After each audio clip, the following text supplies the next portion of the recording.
So here we are on site again. What we're going to do is we're going to be sharing lots of tips with you. So let's see how many tips you can actually pick up. And of course we have here our Premier Property community here who are part of this project. Do you want to say a quick hi? Hello. Look at that, they said that all in unison. That was a bit scary, wasn't it?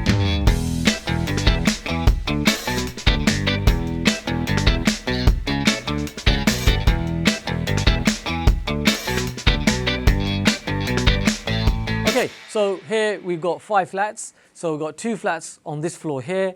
We've then got another 2 above, and then there's a penthouse above this. This is a conversion element, and also there's a new build element. In the new build element, there's actually 4 flats that are going up as new builds. So this is a 9-flat conversion and new build type of project. So here we've got a 37 square meter, 1-bedroom flat. It's 2.2 meters in height. And here what we've got is we're actually out of the ground. So we're actually on ground level, but next door is actually on an incline. So their ground floor really starts about from where the top of my head is, actually. So in terms of next door, we're actually into their basement, if that makes sense, and basement level. So here what you see on the wall is tanking. Now, tanking is very well known for basement flats and so on, and people often wonder what is tanking. Well, you can see it here right now in progress. And what tanking does is it makes sure that the water does not penetrate the actual internal walls of the flat. So that's what's happening here. So it really keeps the water away. So any moisture, it's not going to be a lot of water, but over time, as moisture comes in from the basement, it will literally flow behind the tanking, and it will flow through into a special drain format that we've got here, and that makes sure that the water is taken away. So that's the property developer's perspective, on how tanking works. So that's really what tanking does. So there's ways that you can make your property development work when it comes to contractors. So first is where you give them the whole project. Second way is what we call at Premier Property is piecemeal it, which means you have your contractor, you part manage it, and they do everything that is required down to the nth degree. With this particular project, that's what we're doing. So when it comes to tanking, a little cheeky hack, if you like, is we got some quotes from contractors that are specialists in tanking. And if they were cost effective, we would have used them. But they came up quite high in price. So what we decided to do is get the materials, we had the specifications, and now we're doing it ourselves. So in this way, what that means is you save a lot of margin. Now, if it's your first development, my suggestion would be is go for the intermediate level where you've got a main contractor, and the main contractor then brings along subcontractors, and you become really the CEO of your business. You become the company owner who makes the decisions. The contractors do the work, but by having a main contractor and a subcontractor in place, you will make a lot more margin. And it's a great way, if you're a first-time developer, to jump in and do it like this. Should we go do you want to see the upstairs? Yeah.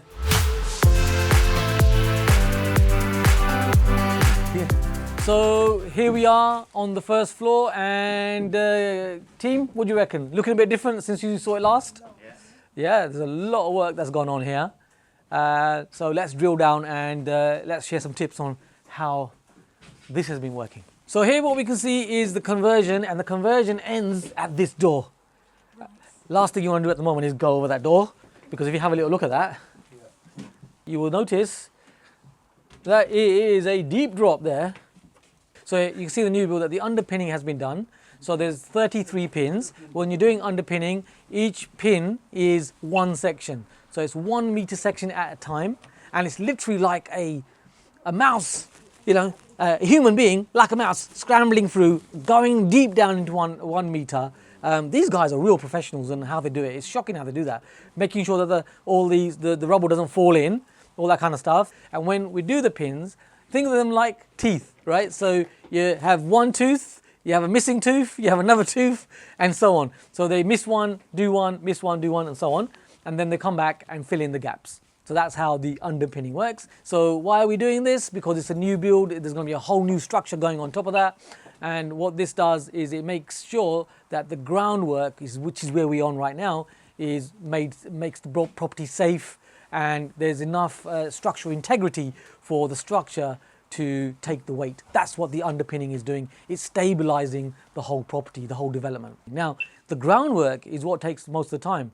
When you see in the next video, I'll show you when the structure actually goes up, you see that happens quite quickly, to be fair. And that can happen in a matter of 2 to 3 months.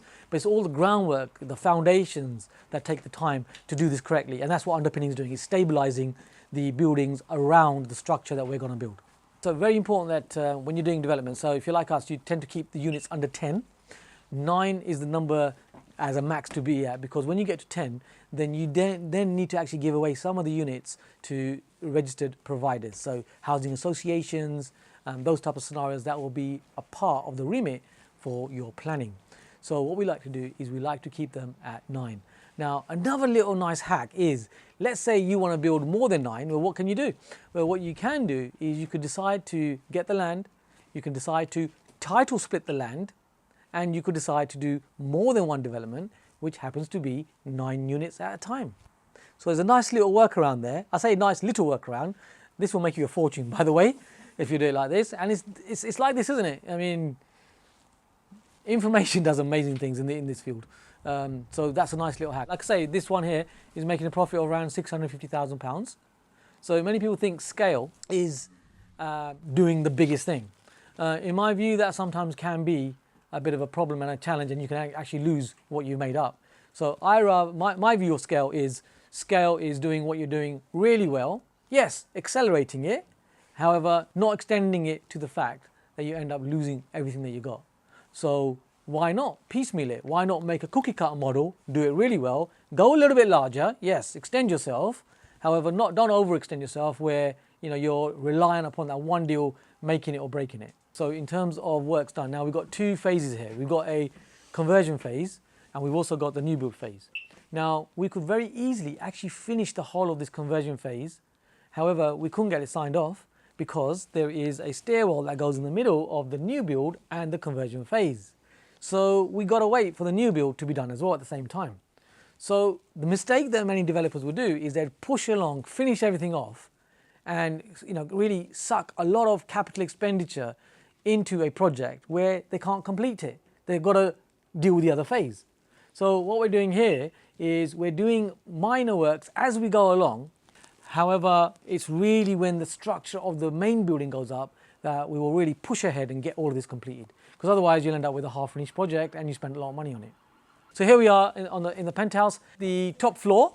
As you can see, if you look around, you can see that the spaces have already been created. So this is a 2-bedroom penthouse. So you can see the bedrooms over here, and you can see the communal area where we're standing in here right now. So the bathroom and toilet will be in that area over there. So you can really map it out, can't you? You can see it all coming into place. Another nice top tip is when this wasn't here, what you can do, and I did this actually, so you bring along some masking tape, and what you do is you literally can mask out the spaces so you can actually visually understand what the spaces are going to be looking like and how much spaces they're going to be. Because that's completely different to having it all inside your head. So that's a nice little hack there. So whether it's a residential property or a commercial property, it helps you to measure out what the spaces are going to be. These are now created, and as you can see, this has all been insulated as well, and we are on the way to getting this completed. So why did the contractor decide or wanted to actually cover this up? Well, for an easy life. Yeah, let's be honest. Everyone's looking for an easy life. No one really wants to do any extra work that they don't need to. And if someone can do a job where, it's functional, that's what they want to do. However, you are in charge because it's your business. You decide, it's your development, what you actually want. So the answer we said to the contractor is, could you please keep this in and keep the ceiling in place as it is? And the contractor said, he's all right actually. So he said, yeah, okay, we'll do that. But you've got to be the person who is that decision maker. You've got to be able to make those decisive decisions. You don't need to do the work, but you need to be the owner-occupier person that makes that decision, the CEO of the company. Another key point to remember is it's not always about the profit margin. It's also about the time frame it will take to actually complete the project. So sometimes you can look at buildings where you're creating flats, and sometimes you can look at buildings where you're creating houses. Now with the houses, depending on the local authority, and you can discuss this right at the beginning, houses can be signed off one by one. So you might have a site where, let's say you're building 3 houses, but those 3 houses, one by one, can be signed off rather than the flats. If it's 3 flats, they've got to be signed off all together. So what that means is you save capital expenditure. If you're selling the property or refinancing the property, you can start that sooner and faster. So there's all of these aspects as well. So one property can help you to really fund the next one and so on. So there can be like different ideas, different methods of how you look at sites. It's not just the financing, there's so much more. Yeah. So it's really important that you have the supplies ready right in front before you finish the project, because suppliers can take a lot of time to get the actual allocated space first of all for that supply to come in, and then actually getting that supply. So you're looking at 3 to 6 months before the supply actually comes in. So really important that you've done this right at the beginning. So in this area, we're looking at studios, approximately £1,200 a calendar month. And up here, we're looking at circa 2.5k. 2 to 2.5k is what we'll be aiming for. We might get 2. It really depends on the day. It really depends on the tenant. Market rent for a secondary property would be about 2k.